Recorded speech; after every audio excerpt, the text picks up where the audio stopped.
Japon c'est génial, le Japon c'est un pays avec une histoire et une culture absolument fascinante, mais le Japon c'est aussi un pays qui sur plusieurs points m'a choqué. Et pas vraiment dans le bon sens. Bonjour à toutes et à tous et bienvenue pour cette nouvelle vidéo sur Blood is the New Black. Aujourd'hui nous nous retrouvons pour parler des 5 trucs qui me choquent au Japon. Évidemment des trucs qui choquent, il y en a énormément et pour la plupart d'entre eux c'est plutôt dans le bon sens. Je veux dire, je suis choquée à chaque fois de pouvoir aller pisser en laissant mon iPhone 7 Plus sur la table au Starbucks et de le retrouver intact quand je reviens. Je suis chaque fois choquée de la relative propreté des trains et je suis à chaque fois choquée du relatif respect que l'on me témoigne. Cependant ce n'est pas de ça dont je veux parler. Aujourd'hui je vais vous parler de trucs qui me choquent mais dans le mauvais sens. Des trucs pour lesquels globalement je ne comprends pas comment un pays aussi développé que le Japon peut fonctionner de cette manière. J'ai choisi 5 points, on parlera un petit peu à la fin de... Il y a certains autres points qui me choquent mais que j'ai pas intégré parce que je voulais pas forcément faire une vidéo super fouillée, super travaillée, super polémique. Là le but c'est plus d'en rigoler, mais il y a aussi d'autres sujets choquants dont je vous parlerai à la fin. Il n'y a pas spécialement d'ordre, il n'y a pas spécialement de classement et on commence maintenant. Le premier truc qui me choque et qui je pense vous sera cité par toutes les personnes ayant vécu au Japon, c'est le balèque total de l'écologie. Globalement le Japon n'a absolument rien à foutre de l'écologie, ce qui veut donc dire que par exemple la consommation de sacs en plastique est juste monstrueuse. Tous les matins quand je vais au travail, je passe par exemple au supermarché m'acheter une petite barre de céréales, vous savez, un pseudo KitKat ou quoi que ce soit, sauf que c'est une marque japonaise, voilà. Avec évidemment le but c'est je vais sortir du supermarché, je vais la bouffer sur mon chemin. Non, on me met cette toute petite barre de chocolat dans un sac en plastique. Tu vas au combini, t'achètes une bouteille d'eau juste pour la boire maintenant et la mettre dans ton sac, on va te donner un sac en plastique. Si tu fais l'erreur au combini d'acheter par exemple une bouteille d'eau et un plat chaud, on va te donner 2 sacs plastiques parce que tu comprends, on met pas le plat chaud avec un plat froid dans un sac. Ce qui veut donc dire que tu te retrouves avec une consommation de sacs plastiques monumentale. Alors évidemment j'utilise les sacs plastiques comme sacs poubelles, ce qui m'évite d'avoir acheté des sacs poubelles, donc en soi pourquoi pas. Cependant je peux vous dire que j'ai ici un sac, je sais pas si je peux le décrocher, si je pense que je peux le décrocher. J'ai un sac qui est uniquement, complètement rempli de sacs plastiques. Parce que non, je ne fais clairement pas assez de poubelles pour écouler tous les sacs plastiques qu'on me donne. Et que personnellement je ne vois pas juste jeter des sacs plastiques pour jeter des sacs plastiques. En France, cela fait très longtemps que nous sommes sensibilisés au fait que ce que nous achetons et ce que nous consommons joue sur notre planète et que nous n'avons qu'une seule planète. Bien évidemment en France rien n'est parfait, cependant il y a un certain nombre d'initiatives qui ont été prises. Les sacs en plastique sont par exemple interdits et c'est la base. On a aussi le bio qui se développe en France. Ici le bio, mais tu t'assois dessus. Les légumes qui sont vendus en supermarché et qui sont produits au Japon contiennent tout un tas de pesticides qui sont globalement totalement interdits dans l'Union européenne, hein. Du coup vu que je mange pas de légumes, on peut considérer que je fais ça par écologie, non? En plus en France j'ai été vraiment entourée par pas mal de personnes qui étaient végétariennes, de personnes dans des démarches zéro déchet, etc.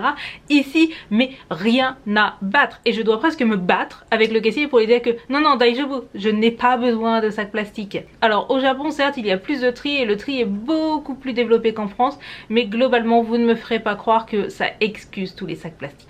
Deuxième point qui me choque à chaque fois, c'est à quel point le Japon est un pays archaïque. Vous allez me dire, non mais Séraph tu déconnes, c'est le pays le plus avancé technologiquement, ils construisent des robots, ils construisent le Shinkansen et tout. Oui, effectivement, le Japon est un pays technologiquement avancé qui possède tout un tas de trucs qui sont uniques au monde, que ça soit des robots, que ça soit le Shinkansen, que ça soit tout un tas de méthodes de transportation. Mais dans la vie de tous les jours, la vie quotidienne des Japonais est plutôt une vie archaïque. Citez-moi un seul autre pays avec le niveau de développement du Japon qui n'a pas de chauffage centralisé. Je veux dire, au Japon, on a juste une clim qui fait chauffage dans chacune des pièces. Et puis le couloir, les toilettes, tu vois, mettre un chauffage, avoir un chauffage centralisé et chauffer toute ta maison, ça n'existe pas. Et qu'on ne vienne pas me dire que c'est pour des soucis d'écologie parce que globalement, la clim en mode chauffage, ça consomme plus d'électricité que tout ce que tu peux imaginer. C'est dramatique. Un autre exemple d'archaïque se voit très facilement quand on travaille. Par exemple, j'ai travaillé dans un bureau de change, donc vous savez, un truc où je tâtais de l'argent, je donnais de l'argent, etc. Eh bien, figurez-vous qu'un bureau de change dans un pays évolué et développé comme le Japon, chacune des transactions que je faisais, je devais l'écrire sur une feuille et calculer avec une calculette Casio. Comment ça? On pourrait informatiser les choses et éviter aux personnes de faire par exemple les comptes sur papier ou éviter aux personnes de compter manuellement tous les billets qu'il y a quand tu as à peu près 3 millions d'yens en caisse? Parce que c'est ce qui m'arrivait, hein. J'ai arrêté d'essayer de comprendre, j'ai arrêté d'essayer de chercher, mais globalement, Je ne sais pas, j'ai l'impression qu'au Japon il y a une dichotomie qui est complète entre la technologie qu'on voit dans les pubs etc et ce qui représente la vraie vie de tous les jours des Japonais. Vous ajoutez à ça qu'en plus les maisons sont de mauvaise qualité, sont mal isolées puisque les maisons au Japon ne sont pas faites pour durer, les maisons sont faites pour être détruites en 20-30 ans puisqu'elles n'ont plus aucune valeur. Et globalement la vie quotidienne quand tu vis au Japon, c'est pas une vie confortable. Et en tant que Française on a cette manière de penser et de se dire que si on est dans un pays développé, que en gros plus on est dans un pays développé, plus notre confort intérieur doit être important. Pas forcément surchargé mais plus on doit faire des choses confortables et pratiques. Le Japon n'en a rien à battre. Troisième truc choquant, l'alcool. J'ai rien contre l'alcool. Si tu veux boire, il n'y a pas de souci. J'ai rien contre les gens bourrés. Je veux dire, j'ai vécu à Lille, qui est quand même une ville qui est relativement réputée pour avoir un taux d'alcool dans le sang assez important, et en plus qui est une ville étudiante, donc autant te dire que les jeudis soirs, ou la braderie, etc., ça y va. Mais le Japon, mais pouvons-nous parler de l'alcoolisme au Japon ? Et plus précisément d'un alcoolisme très particulier, l'alcoolisme du salaryman à 21h tous les jours. Globalement, si tu vas au Japon et que tu te retrouves pour une raison X ou Y à 22-23h dans un quartier un petit peu populaire, que ça soit Shibuya, que ça soit Dotonbori à Osaka ou même Ikebukuro, tu vas constater des gens totalement déchirés. Mais quand je dis totalement déchiré, c'est totalement déchiré. Enfin, le genre de truc qu'en France, tu vois peut-être un jeudi soir à 3h du mat, place Plume, et encore. Vraiment des mecs qui n'ont plus aucune dignité, qui sont en train de dormir par terre, qui sont à moitié à poil, allongés, qui ont laissé tomber toutes leurs affaires, congerbées partout accessoirement. C'est très fréquent que les salariés japonais travaillent et après leur travail aillent boire avec leur équipe.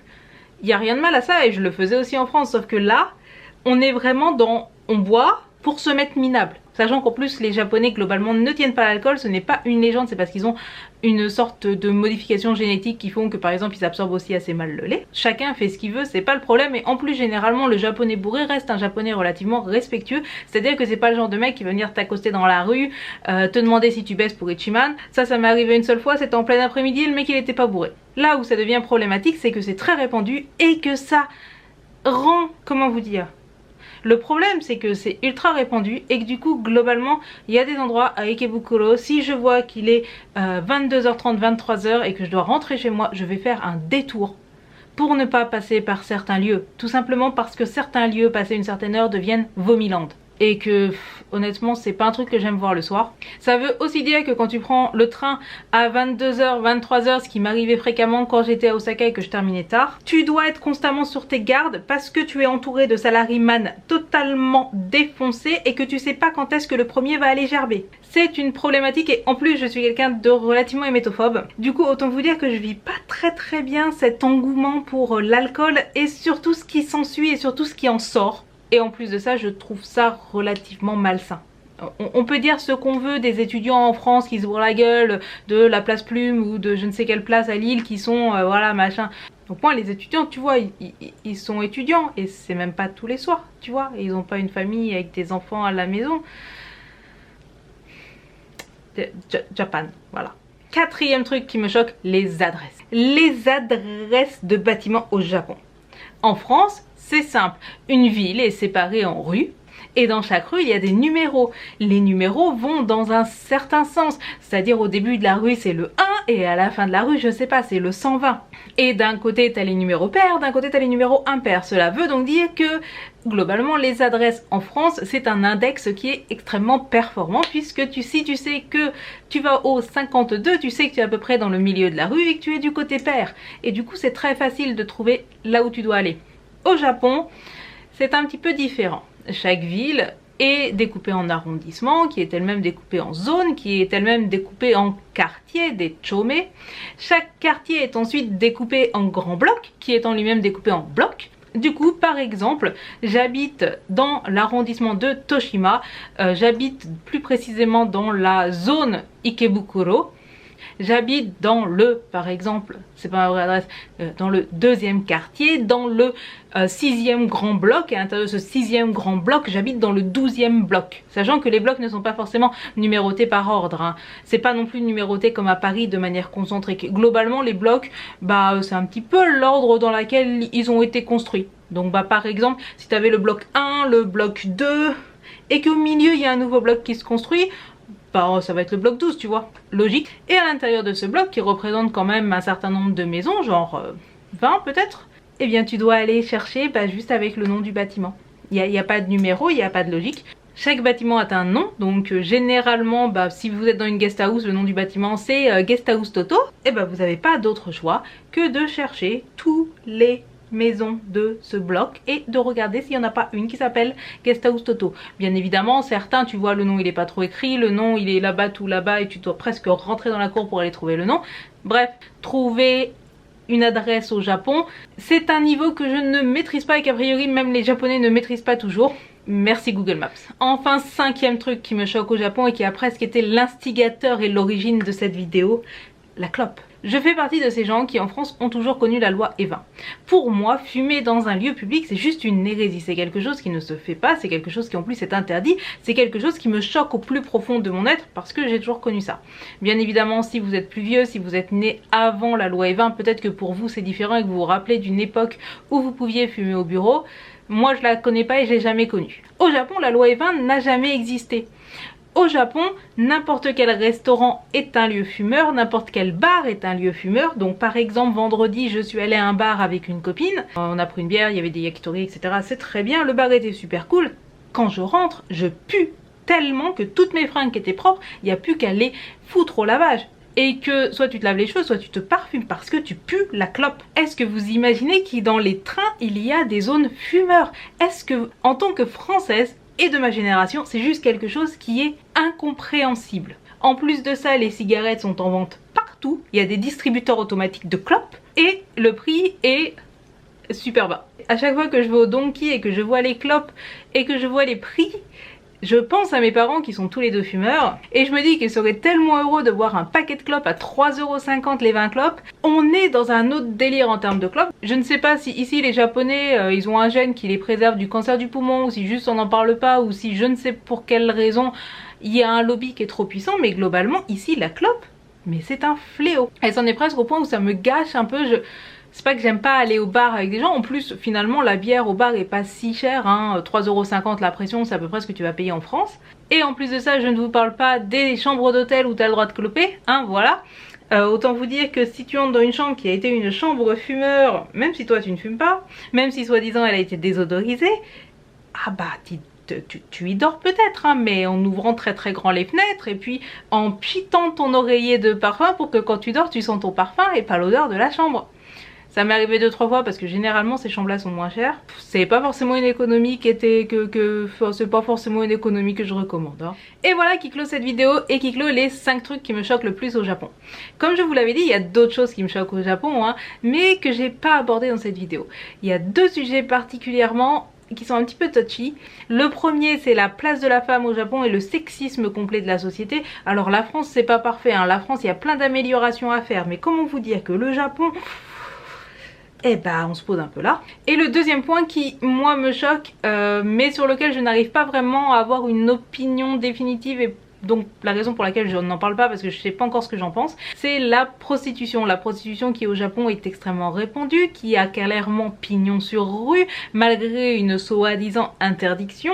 Et bah je peux vous dire que en tout cas en tant que Française où la prostitution est quand même quelque chose d'assez caché, d'assez mis de côté, eh bien le fait de rentrer tous les jours en gros sur mon chemin pour rentrer à la maison entre la gare et chez moi, il y a, je sais pas, genre 15 établissements de prostitution. Et ça me laisse toujours un peu perplexe, mais puisque je n'arrive pas vraiment à savoir ce que je pense de cela et que j'ai pas pris le temps de vraiment réfléchir à la question, j'en ai pas parlé. Mais ça fait partie des choses qui en tant que Française, tu dis...